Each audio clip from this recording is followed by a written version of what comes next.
Hi viewers, this is Yashwant. Welcome to cube TV. ఈ రోజు మనం హైదరాబాద్ కల్చర్ గురించి మాట్లాడుకుందాం. ఏంటి హైదరాబాద్ కల్చర్ అంటే రకరకాల కల్చర్స్ ఉంటాయి. ఇక్కడ వెస్టర్న్ కల్చర్ ఉంటుంది, నార్థన్ కల్చర్ ఉంటుంది, అన్ని కల్చర్స్ ఉంటాయి.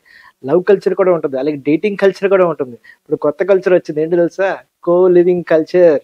కో లివింగ్ కల్చర్ హాస్టల్స్ వచ్చాయి. హాస్టల్స్ అంటే లేడీస్ హాస్టల్స్ ఉంటాయి, జెంట్స్ హాస్టల్ ఉంటాయి. కో లివింగ్ హాస్టల్స్ వచ్చినాయి. ఏంటి కొత్తగా అనుకుంటున్నారా? ఆ కొత్త విషయం అండి చాలా చాలా స్పైసీగా ఉంటుంది, చాలా వెరైటీగా ఉంటుంది. ఎందుకంటే కొత్త ఆడ మగ ఇద్దరు కలిసి ఒక హాస్టల్లో ఉండొచ్చు. జనరల్గా హాస్టల్ అంటే అమ్మాయిల హాస్టల్ వేరేగా ఉంటుంది, జెంట్స్ హాస్టల్ వేరేగా ఉంటుంది. కానీ దీంట్లో కో లివింగ్ హాస్టల్స్ అంటే ఒక ఇద్దరు కపుల్స్ కలిసి ఒక హాస్టల్లో ఉంటారు. సో ఆ విషయం గురించి మాట్లాడదాం. ప్రముఖ అనలిస్ట్ అలాగే ప్రొఫెసర్ అయిన మునిపి సత్యనారాయణ గారు. నమస్తే సార్. నమస్కారం యశ్వంత్ గారు, బాగున్నారా? బాగున్నానండి, మీరు ఎలా ఉన్నారు? బాగున్నా సార్, అసలు కో లివింగ్ కల్చర్ అనేది చాలా కొత్తగా ఉంది, మనకి కొత్త మాట ఇది. అవును. సో అసలు ఎలా వచ్చింది సంస్కృతి ఇక్కడికి హైదరాబాద్? అది వెస్టర్న్ కంట్రీస్ లో ఉండేది ఇంతకు ముందు, కానీ వెస్టర్న్ కంట్రీస్ నుంచి స్లోగా కాస్మోపాలిటన్ సిటీ బెంగళూరు, ముంబై, తర్వాత మెట్రోపాలిటన్ సిటీస్ హైదరాబాద్, ఇలాగా అన్ని రాష్ట్రాల వాళ్ళు బతుకుతున్నారు కాబట్టి హైదరాబాద్ కూడా కాస్మోపాలిటన్ సిటీ అయిపోయింది. కాబట్టి ఆ కల్చర్ స్లోగా వెస్టర్న్ కంట్రీస్ నుంచి ఇండియాకి వచ్చేసింది. అయితే ఆ వెస్టర్న్ కంట్రీస్కి కల్చర్ అయితే వచ్చింది, కానీ ఆ వెస్టర్న్ కంట్రీస్ని తప్పుపట్టడానికి లేదు. ఎందుకనంటే వాళ్ళకి ఆ మెచ్యూరిటీ ఉంటుంది ఆ పిల్లలకి. అప్పుడు పల్లెటూరులో పెరిగిన అబ్బాయి పిల్లలు, సిటీలో పెరిగిన పిల్లలు, ఢిల్లీలో పెరిగిన పిల్లలకి తేడా ఉంటుంది. వీళ్ళు కొంచెం బెరుకుగా ఒకళ్ళొకళ్ళు మాట్లాడుకోకుండా అలా జాగ్రత్తగా ఉంటారు పల్లెటూరులో. వీళ్ళు సిటీలో పెరిగిన వాళ్ళు ఫ్రీగా మాట్లాడతారు, ఫ్రీగా ఉంటారు, లిమిటేషన్స్ తెలుస్తాయి వీళ్ళకి. సో వీళ్ళకి తెలుసు, కానీ అసలు ముందు మాట్లాడరు. వీళ్ళు మాట్లాడతారు, లిమిట్స్లో ఉంటారు. ఇంకా మామూలుగా క్రాస్ చేశారంటే అది వ్యక్తిగతాలను బట్టి ఉంటుంది. కేవలం అందరూ మాట్లాడుకునే వాళ్ళంతా క్రాస్ చేస్తారని అనకూడదు. కాబట్టి అలా వెస్టర్న్ కంట్రీస్ కూడా వెస్టర్న్ సివిలైజేషన్ అని అనగానే మనం తప్పు పట్టకూడదు. ఎలా అంటే వాళ్ళిద్దరు ఆడవాళ్ళు మగవాళ్ళు కలిసేసి ఉంటారు, వాళ్ళు ఏదేదో చేసేసుకుంటారు, ఇది నాన్ సెన్స్ అనమాట. ఎందుకనంటే వెస్టర్న్ కల్చర్లో మనకు ఒక కమిట్మెంట్ ఉంటుంది. ఒక వెస్టర్న్ అబ్బాయి ఒక వెస్టర్న్ అమ్మాయిని పెళ్లి చేసుకుంటే ఆ పెళ్లి చేసుకున్నంత వరకు కూడా వాళ్ళు రెండో వ్యక్తిని అమ్మాయి కానీ అబ్బాయిని కానీ చూడరు. మరి భారతదేశంలో మరి అక్రమ సంబంధాలు కొన్ని చోట్ల ఉంటున్నాయి కదా, కానీ మనం ఫారెన్ తీసుకున్నప్పుడు అక్రమ సంబంధాల రేషియో తక్కువ ఉంటుంది. లాయల్టీ ఉంది. అందువల్లనే తెల్లవాళ్ళైనా ఇప్పుడు, ఎందుకంటే నేను రైల్వే మిక్స్డ్ హై స్కూల్ రాజమండ్రిలో చదివాను, బ్రిటిషర్స్ సంతానమైన ఆంగ్లో ఇండియన్స్ దగ్గర చదివాను. అక్కడ మాకు సంవత్సరానికి ఒకసారి మందు పార్టీ రైల్వే ఇన్స్టిట్యూట్ అని ఉండేది.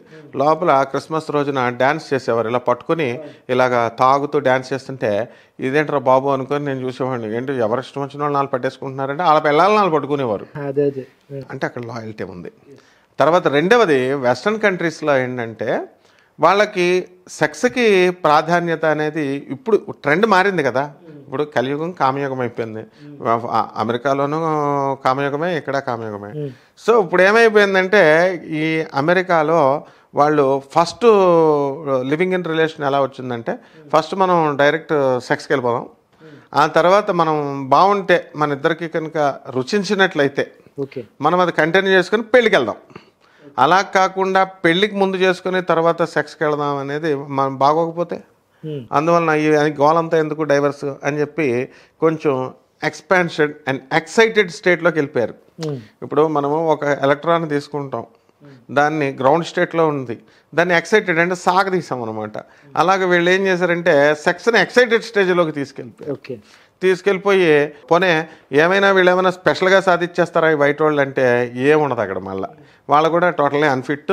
అక్కడ కూడా 45 దాటిన తర్వాత ప్రతి ఫారినరు ఇక్కడ కూడా ఇంత కోలివింగల్ అని చెప్తున్నారు కదా, 45 దాటిన వాళ్ళు అంటే ఎరెక్టైల్ డిస్ఫంక్షన్ అనేటటువంటి వ్యాధితో బాధపడుతున్నారు, ఇంపార్టెన్సీతో బాధపడుతున్నారు. దీనికి కారణం రేడియేషన్స్, సిస్టమ్స్ ముందు వర్క్ చేయడము, స్ట్రెస్, స్ట్రెయిన్, వర్క్ లోడు, హెరాస్మెంట్లు, భార్య వాళ్ళ కుటుంబ సమస్యలు, వాళ్ళ తల్లిదండ్రులు చూస్తున్నారు, వీళ్ళ తల్లిదండ్రులు, ఇట్లా రకరకాల వల్ల పాపం మానవ జీవితం ప్రమాణం ఎలాగైతే ఆయు పరిమాణం తగ్గిపోయిందో ఈ సెక్స్ జీవితం మీద ఇంట్రెస్ట్ కూడా తగ్గిపోయింది. దానివల్ల కంప్లీట్గా మనిషి కూడా ఎరెక్టైల్ డిస్ఫంక్షన్ అనేటటువంటి సెక్స్ మీద విముఖత అనేటటువంటిది వచ్చేసింది. ఇక్కడ పైకి చెప్తారంతే కబుర్లు. అలాగే కోలివింగ్ అనేటటువంటిది కూడా అక్కడ ఏదో జరిగిపోతుంది అని మనం ఊహించుకునే అవసరం లేదు. కొన్ని కోలివింగ్ సెంటర్స్లో మంచి వాళ్ళు కూడా ఉన్నవాళ్ళు ఉంటారు, ఎప్పుడైనా అంతే, వాళ్ళ ప్రిన్సిపల్స్ని బట్టి. ఇప్పుడు యుఎస్లో మా స్టూడెంట్స్ అందరూ కూడా మాస్టర్స్ డిగ్రీ చేయడానికి వెళతారు. ఈ కోలివింగ్ అని ఈ మధ్యన ట్రెండింగ్ అయింది. వాళ్ళు ఎప్పుడో 10 సంవత్సరాల బ్యాక్ నుంచి 15 సంవత్సరాల బ్యాక్ నుంచి 8 మంది వెళ్తారు. 4 అమ్మాయిలు 4 అబ్బాయిలు కలిపి రూములు తీసుకుంటారు. తల్లిదండ్రులకు తెలీదు. భార్య యొక్క రొంకు లాస్ట్గా తెలిసేది భర్తకు అన్నట్టు. ఈ పిల్లలు కోలివింగ్ హాస్టల్లో ఉంటున్నారా లేకపోతే ఎక్కడ ఉంటున్నారా తెలిసేది తల్లిదండ్రులే లాస్ట్. వాళ్ళకి తెలీదు, వాళ్ళు చెప్పరు వాళ్ళు ఎక్కడ ఉంటున్నారు. ఏమన్నా అంటే కాఫీ షాప్ అంటారు, పుస్తకాలు చదువుతారంటారు, కాఫీ షాప్లో పుస్తకాలు అంటారు, లైబ్రరీ అంటారు. ఇలాగ రకరకాల రీజన్స్తో వీళ్ళు మిస్యూజ్ అనేది ఎప్పుడైనా చేసుకోవచ్చు. పాపం దీనికి పోలీసులతో సంబంధం ఉండదు పాపం.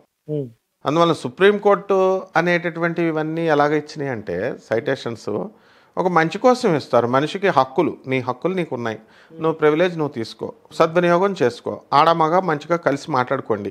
మెచ్యూర్ కో ఎడ్యుకేషన్, మేమంతా కో ఎడ్యుకేషన్లో చదివాం. అందువలన బెరుకుగా మామూలు ఎడ్యుకేషన్లో బాయ్స్ ఆడవాళ్ళు చదివిన వాళ్ళు బెరుకుగా ఉంటారు. 12 ఏళ్ళు చదివేస్తాం కాబట్టి ఆడవాళ్ళ మెంటాలిటీ ఈ అబ్బాయిలు తెలియదు, అబ్బాయిల మెంటాలిటీ అమ్మాయిలు తెలియదు, మ్యానిపులేట్ చేయడం వాళ్ళకి రాదు. ఇప్పుడు అంతా కోయిడ్డే ఉంది. కోయిడ్లో ఉంటే ఆ గొడవ ఏది లేదు, అటో ఇటో ఆడది కూడా మోసం చేస్తుందిరా అబ్బాయే కాదు అనేటటువంటి విషయం మాకు తెలుస్తుంది. సో కోయిడ్లో చదివిన వాళ్ళు. అలాగే ఈ వెస్ట్రన్ కల్చర్లో మోసాలు, వాళ్ళు డైరెక్ట్ ఫ్రీ సెక్స్ అక్కడ కాబట్టి ఏ గొడవ లేదు. ఇక్కడ భారతదేశంలో మనం ఆ సెక్స్ అనేటటువంటి దాన్ని సెక్స్ అని పేరింటేనే భయపడిపోతారు. సెక్స్ ఎడ్యుకేషన్ ఎన్కార్పొరేట్ చేయాలరా సిలబస్లో అంటే ఎవడంటున్నాడు? ఇంకా భయంగా చెప్తూ ఉంటారు. పాఠాలు చెప్తే వాళ్ళు ఎడ్యుకేట్ అవుతారు, మెచ్యూరిటీ వస్తుంది. ఇప్పుడు మెడికోస్ ఉన్నారండి, మెడికోస్ స్టూడెంట్స్ అందరూ కూడా ఆపరేషన్లు ఏ పార్ట్కి ఆ పార్ట్ కోర్స్ పడేస్తే ఎంతో ఫ్రీగా మూమెంట్ ఉంటుంది మెడికోస్. ఇప్పుడు మేమంతా మా స్టూడెంట్స్ అంతా డాక్టర్స్ కాబట్టి చెప్తున్నాను, ఇంజనీర్లు డాక్టర్లే కాబట్టి అక్కడ వాళ్ళకి వాటి మీద వ్యామోహం ఉండదు. ఆపరేషన్లు చేస్తారు, కస మన పురుళ్ళు పోస్తారు. ఒక డాక్టర్ గారు ఏకంగా 900 పురుళ్ళు పోసాడు మగాడు, RMP doctor, record.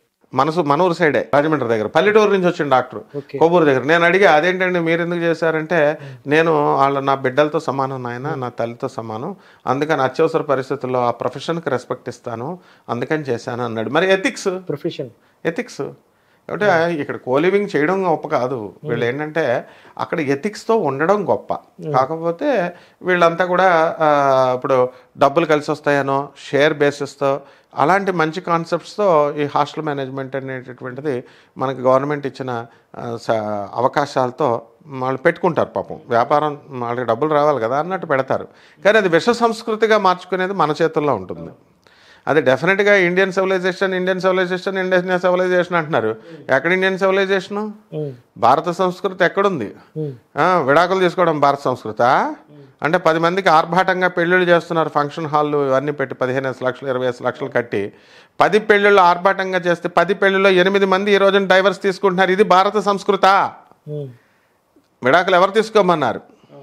So honourable judges చెప్పేది వినరు, పోలీస్ ఆఫీసర్ ఐపీఎస్లు చెప్పేది వినరు, అండ్ చదువుకున్నటువంటి లాయర్లు చెప్పేది వినరు, చదువుకున్న పెద్ద మనుషులు చెప్పేది వినరు. వీళ్ళు సొంత కవిత్వాలు చేసుకొని మేమే పెద్ద గొప్పవాళ్ళమైన సొంత కవిత్వాలు చేసుకుంటారు. ఇది కూడా ఇంకొక రకమైన సొంత కవిత్వం. ఏంటంటే తల్లిదండ్రులను మసిపూసి మారేడుకాయ చేసి మోసం చేసేటటువంటి టెక్నిక్కి హాస్టల్ వాళ్ళు పాపం వాళ్ళ బిజినెస్లు వాళ్ళు పెట్టుకుంటారు, వాళ్ళ లైసెన్సులు వాళ్ళు తెచ్చుకుంటారు, వాళ్ళ రూల్స్ ప్రకారం లీగల్గా వాళ్ళు చేయాల్సింది చేసుకుంటారు. వీళ్ళు they misuse this public, they misuse this opportunities, avenues. అందువల్ల తప్పెవరిది? భారత సంస్కృతి భారతీయులే చేస్తున్నారు. ఒక సంస్కృతిని ఒకళ్ళు కొత్తగా తెచ్చేదేముంది? ఇప్పుడు ఇక్కడ ఉన్న స్టూడెంట్స్ అందరూ కూడా, ఇప్పుడు మీరందరూ చదువుకున్నారు, మీరందరూ కోలివింగ్లు చేశారా లేకపోతే లివింగ్ ఇన్ రిలేషన్లు చేశారా? ఏం చేశారు? ఎక్కడో ఎవడో చేస్తాడు. ఎక్కడో ఎవడో చేసినంత మాత్రాన భారత సంస్కృతికి లాసు లేదు, లేకపోతే వెస్టర్నైజేషన్ వచ్చేసి మనకి పాడు చేసేసింది లేదు. అలాగే పీజీ హాస్టల్ చూసామంటాం. పీజీ హాస్టల్ అంటే కొంచెం పేయింగ్ గెస్ట్ హాస్టల్స్ అంటారు. అలాగే ఈ కల్చర్ అనేది కోలింగ్ అనేది బెంగళూరు నార్త్ సైడ్ లో ఉంది. సో హైదరాబాద్ కొత్తగా వచ్చింది. అసలు హైదరాబాద్ రావడం అంటే ఇప్పుడు పోలీసులకు తెలిసే జరుగుతుంది అంతా. వాళ్ళ లైసెన్స్ ఉంటుందా హాస్టల్స్కి వీటికి ఉండడానికి? డెఫినెట్గా ఉంటుంది, లేకపోతే పోలీసు వాళ్ళు ఎందుకు కోరుకుంటారు? మామూలు హాస్టల్స్కే రిజిస్టర్ మెయింటైన్ చేయాలా, తర్వాత రోజు వచ్చి పెట్రోలింగ్ వచ్చి సైన్ చేసేది కొన్ని ఈ ఏరియాకి అని చెప్పి ఒక బుక్ పెడతారు. ఫైరోళ్ళ పర్మిషన్ ఉండాలా, మున్సిపల్ పర్మిషన్ ఉండాలా, జిఎస్టీ వాళ్ళది ఉండాలా, కమర్షియల్ ట్యాక్స్ వాళ్ళది, ఇలా అన్ని పర్మిషన్స్ గవర్నమెంట్ పర్మిషన్స్ ఉంటాయి. అవి ఏవైనా మేనేజ్ చేసి మ్యానిపులేట్ చేసుకొని ఇప్పుడు స్కూల్స్ వాళ్ళు ఇంత గ్రౌండ్ కావాలా ఎంత కావాలంటారు, వాళ్ళు మ్యానిపులేట్ చేసుకొని నారాయణ శ్రీజిత్ అనే వాళ్ళు తెచ్చుకుంటారు. సెంటర్స్ ఎగ్జామినేషన్ లాస్ట్లో క్యాన్సిల్ చేస్తూ ఉంటారు, ఏముండదు, వేరే కాలేజీలో కలిపి ఏదో చేస్తూ ఉంటారు. అలాగా తెలియక చేయాలి తప్ప వీళ్ళంతా అంత పచ్చి మరీ బరి తెగిచ్చేసి హాస్టల్ మేనేజ్మెంట్లు అవి అలాగా ఇది చేయరు. అయితే ఈ కోలివింగ్లో పోలీసు వాళ్ళు తప్పే ఉంది. ఇప్పుడు పోలీసు వాళ్ళు ఏం చూస్తారండి, వాళ్ళు నీకు ఉందా లేదా, మామూలు ఓయో రూమ్స్ లేకపోతే మామూలు హోటల్లో వాళ్ళ రొటీన్ చెక్ ఉంటుంది. And they are very liberal. Police people always, police అనేది ఎప్పుడు కూడా మన వ్యవస్థ సిస్టంలో మనమేనండి, దేవుడు అంటే పోలీసే. అందువల్ల వాళ్ళు కరెక్ట్గా చేస్తారు డ్యూటీ. వాళ్ళు చేయలేకపోతే మనం రౌడీల గాళ్ళు బతకనివ్వరు, ఈ ఓయో రూముల వాళ్ళు బతకనివ్వరు, ఈ గోండాగాళ్ళు బతకనివ్వరు, ఎవరో బతకనివ్వరు. సో పోలీసుని ఎప్పుడు కూడా అల్టిమేట్గా తప్పు పోలీస్ది అని ఎప్పుడూ అనకూడదు. ఎందుకనంటే పోలీస్ అనగానే లా అండ్ ఆర్డర్ని మెయింటైన్ చేస్తారు వాళ్ళు. ఇప్పుడు ఈ కోలివింగ్లో ఇప్పుడు వాళ్ళు పెట్టుకుంటే అక్కడికి వెళ్ళి రైడింగ్ చేయాల్సిన అవసరం పోలీసులకు లేదు. అక్కడ మోసపోయి ఒకళ్ళొకళ్ళు కేసులు పెట్టుకుంటే కంప్లైంట్స్ ఇస్తే కంప్లైంట్ని వాళ్ళు చూస్తారు, సాల్వ్ చేస్తారు. అంతేగాని నువ్వు కోలివింగ్ హాస్టల్ పెట్టావంటే అక్కడ సుప్రీంకోర్టు జడ్జి పెట్టాడు, సైటేషన్ ఇచ్చాడు, అందుకని దాన్ని బట్టి నేను పెడుతున్నాను అంటాడు. పోలీసు వాళ్ళకి ఏం పని? పోలీసు ఎప్పుడు అంతే. ఇప్పుడు ఎవరన్నా ఇప్పుడు డబ్బులు ఒకళ్ళకొకళ్ళు అప్పించుకుంటారండి, ఆడ ఎగ్గొట్టాడని వచ్చి పోలీసు వాళ్ళ దగ్గర ఏడుస్తూ ఉంటారు. నా ఫ్రెండ్ డీసీపీ సత్యనారాయణ గారని CCSలో నాంపల్లి దగ్గర ఉండేవారు. ఏడ్చేస్తుంది అనమాట ఈమె. నాడు సార్ డబ్బులు ఇచ్చేసాను సార్, నాకు రావట్లేదు సార్ అంటే, ఊరుగా ఫస్ట్ ఏడుస్తున్నావు, నన్ను అడిగిచ్చావా, ఆ ఏడుపులు నా దగ్గర ఎందుకు అన్నాడు సార్. కరెక్ట్ అది.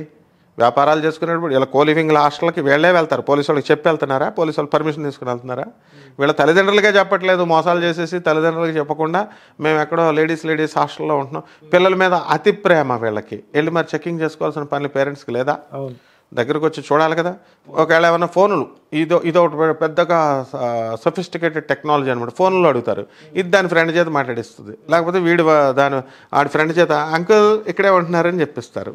ఈ విధంగా దొంగతన వ్యవహారాలే తప్ప లీగల్గా ఏ సాంప్రదాయబద్ధమైనటువంటి ఏ పేరెంట్ కూడా కోలివింగ్ల హాస్టల్ని ఎంకరేజ్ చేయరు, ఉండమని చెప్పరు. అది భారత సంస్కృతి. అది కాకపోతే ఇది పోలీసు వాళ్ళు ఏం చేస్తున్నారండి అని మాత్రం పోలీసు వాళ్ళని అనకూడదు.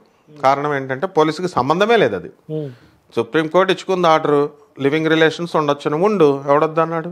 తర్వాత మీరు కొట్టుకొని బ్లాక్మెయిల్ చేసుకుంటే అప్పుడు దెన్ ఎంటర్స్ ద పోలీస్ అప్పుడు ఎంటర్ అవుద్ది. కాబట్టి ఇది పోలీస్ తప్పు కాదు. సుప్రీంకోర్టు జడ్జిస్ కూడా ఎందుకు ఇచ్చారండి, ఎందుకు ఇస్తారు?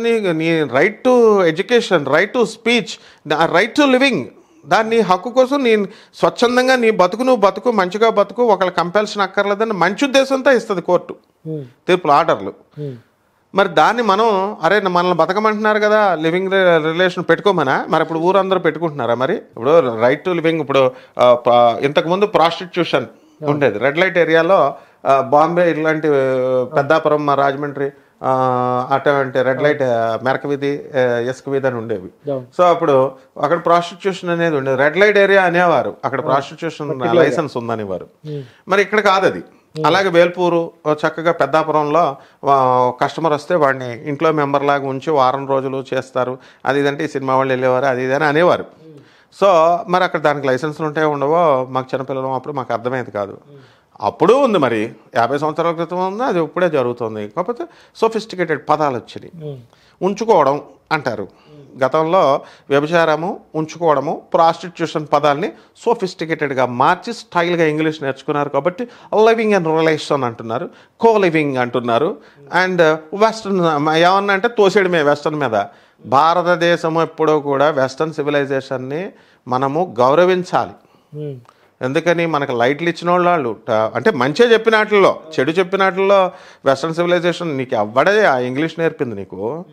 మన దేశాన్ని దొబ్బేయచ్చు వాళ్ళు మొత్తం మీద. ఇప్పుడు నవాబుల పరిపాలన కంటే బ్రిటిష్ వాళ్ళ పరిపాలన బాగుంది. వీళ్ళేమో లవర్స్కి హయత్ బీబీ ఒక లవర్ ఉంది నవాబు గారికి, హయత్ నగర్ అని ఇచ్చాడు. తర్వాత అల్లాహాబాద్ అనమాట. ఇక్కడ హయత్ నగర్ మనం ఇక్కడ తీసుకుంటే బేగంపేట్, ఒక బేగం పేరు మీద ఓ పేట ఇచ్చేసారు. అలాగా సమాధులు కట్టేశారు, లవర్స్కి రాసి ఇచ్చేసారు. But British did not do like that. British ఏం చేసింది, పట్టుకుపోయింది లాస్ట్లో, అది వేరే విషయం. కానీ మనము ఈ డెవలప్ చేసిందిగా, ఇంగ్లీష్ డెవలప్ చేసింది, ఇంగ్లీష్ మీడియం స్కూల్స్ డెవలప్ చేసింది, ఇప్పుడు ఒక చర్చెస్ పెడితే పెట్టించు. అక్కడ ఏం చేసింది, ఇంగ్లీష్ని బాగా డెవలప్ చేశారు, ఇంగ్లీష్ మీడియం స్కూల్స్ బాగా డెవలప్ చేశారు, మెడిసిన్ బాగా హాస్పిటల్స్ బాగా డెవలప్ చేశారు, రైల్వేస్ కూడా బ్రహ్మాండం చేసుకున్నారు, నేవల్ ఇవన్నీ కూడా. సో డెవలప్మెంట్ అనేది కనబడుతుంది. వెస్టర్న్ కల్చర్ని అడాప్ట్ చేసుకోమని ఎవడు చెప్పాడు? ఇప్పుడు ట్రంప్ రా రా రా అంటున్నాడా? మనమే దొరదెక్కి వెళ్తున్నాం. మాస్టర్స్ డిగ్రీ చేస్తాం, ఎంఎస్ చేస్తాం, కోలివింగ్లో దొరుకుతున్నారు వెళ్ళి. ఇక్కడ నాకు తెలిసిన స్టూడెంట్ చెప్తాను వినండి, వాడికి ఎంఎస్ డిగ్రీ వచ్చింది. అమెరికాలో సంగతి, లండన్లో సంగతి కూడా చెప్తా. అమెరికాలో స్టూడెంట్ 2014లో మా దగ్గరే చదువుకుంది, డిగ్రీ తీసుకుంది, ఎంటెక్ అయిపోయింది. అక్కడ మాస్టర్స్ డిగ్రీ కోసం ఎంఎస్కి వెళ్ళింది. ఇక్కడ దీని లవరు ఇద్దరు కలిసి ఇక్కడ మాట్లాడుకొని అక్కడ మాస్టర్స్ డిగ్రీ మేము చేస్తాం. ఈ బ్యాచీలన్నీ వెళ్ళే బ్యాచీల్లో సగం మంది ఇలాంటి వాళ్ళే ఉంటారు. అక్కడ అనుకొని అక్కడికి వెళ్ళారట. 8 సంవత్సరాల నుంచి 10 సంవత్సరాలు అయింది కదా, 2014 నుంచి ఇక్కడికి 24కి కలిసి ఉన్నారంట. ఇప్పుడు వాడు హ్యాండ్ ఇచ్చాడంట. ఐఎమ్ గెటింగ్ డిప్రెషన్ అంటుంది. వాడుకున్న తర్వాత వదిలేకపోతే ఏం చేస్తాడు? తర్వాత ఇంకో లండన్లో ఉన్న అమ్మాయి పాపం, ఆ అమ్మాయి అవాయిడ్ చేస్తున్నాడు అంటారు. అవాయిడ్ ఇంగ్లీష్ పదాలు మళ్ళీ అవాయిడ్. తర్వాత అక్కడ ఎవరు లండన్లో ఉన్నవాళ్ళు స్టూడెంట్ పాపం, ఆ అమ్మాయి ఏదో దురదృష్టవశాత్తు పిల్ల పుట్టింది, భర్త వదిలేశాడు. ఒక బాడుకోగాడికి ఫ్రెండ్షిప్ చేసింది, లివింగ్ ఇన్ రిలేషన్లో ఉన్నారు. వాడుకొని 4-5 సంవత్సరాలు వాడుకొని అవాయిడ్ చేస్తున్నాడు. ముందు ఇప్పుడు వీడియో ఏం చెప్తున్నాడు, నువ్వు అన్నీ నాకు చెప్పలేదు, నువ్వు పెళ్ళి అవ్వలేదు, పిల్ల ఉందని చెప్పలేదంటే ఈడేమంటాడు, మా అమ్మ మా నాన్న వాళ్ళందరికీ కూడా చెప్పారని వాళ్ళు అంటారు, అందరికీ తెలుస్తారు, అవాయిడ్ చేస్తున్నాడు. ఇలాగే జరుగుతున్నాయి అనమాట కోలివింగ్ల వల్ల. కోలివింగ్లో కూడా కొన్ని నష్టాలు ఉన్నాయి. కొన్ని మంది ఎంత మంచి ఉద్దేశంతో వెళ్ళినా సరే కొన్నిసార్లు వాళ్ళిద్దరు ఫోటోలు తీసుకోవడం, అవి వైరల్ అవ్వడం, సో అట్లా జరుగుతున్నాయి. కొన్ని మంది వాళ్ళే సప్లై చేస్తారు, ఓకే మీరు ఫ్రీగా ఉంటున్నారా, డేటింగ్ యాప్ చూసుకోండి, వేరే వాళ్ళు ఏమైనా పంపిస్తాం అట్లా. సో నష్టాలు కూడా ఉన్నాయి కదా, ఎన్ని లీగల్ చూసినా సరే. అన్ని నష్టాలే, లాభాలే ఉండవు. కోలివింగ్ ఎందుకు? ఇప్పుడు 2 మగవాళ్ళు ఉండొచ్చు కదా, లేకపోతే 2 ఆడవాళ్ళు ఉండొచ్చు కదా. ఒక ఆడది ఒక మగాడు వెళ్తున్నారు కాబట్టే కదా హాస్టల్ కొత్త బిజినెస్ పెట్టారు. ఇప్పుడు సిగరెట్లు కాలుస్తున్నారు కాబట్టి సిగరెట్ అమ్ముతాడు అక్కడ. నువ్వు వాడనటువంటి వస్తువుని ఎందుకు అమ్ముతాడు? కాబట్టి కోలివింగ్ అనేది మనుషుల నుంచి వచ్చింది అది. కాబట్టి ఆ కల్చర్ అన్ని నష్టాలే. బ్లాక్మెయిల్ చేస్తారు, తర్వాత అందరూ చేస్తారని ఏమి ఉండదు, కానీ మాక్సిమం పర్సన్స్ ఇలాగా కేసెస్లో వెళ్ళడానికి ఉంటుంది. ఫోటోలు దిగుతారు. ఇప్పుడు లవర్స్ చిన్నప్పుడు వీళ్ళని స్కూల్కి చదువుకోండిరా అని పంపితే వీళ్ళు లవ్ ఎవడ చేయమన్నాడు అసలు? వీళ్ళు తగిలించుకున్నారు. ఇప్పుడు కాదు, 1980లో తగిలించుకున్నారు, 1960లో తగిలించుకున్నారు, జవహర్లాల్ నెహ్రూ టైంలోనే తగిలించుకున్నారు. కాబట్టి ప్రేమలు ఎప్పుడూ ఉంటాయి, అక్రమ సంబంధాలు ఎప్పుడూ ఉంటాయి. లివింగ్ ఇన్ రిలేషన్స్ ఈ రోజు కాదు ఆ రోజు ఉంటాయి. కోలివింగ్లు ఇప్పుడు కూడా ఉన్నాయి, పేరు మారింది అంతే. కోలివింగ్లో అప్పుడు ఉన్నాయి, ఇప్పుడు పేరు మారింది అంతే. నాయన ధన్యవాదాలు. ధన్యవాదాలు. ఓకే, చూసారు కదా, నెక్స్ట్ ఇంటర్వ్యూతో మళ్ళీ కలుద్దాం. Keep watching cube TV, signing off.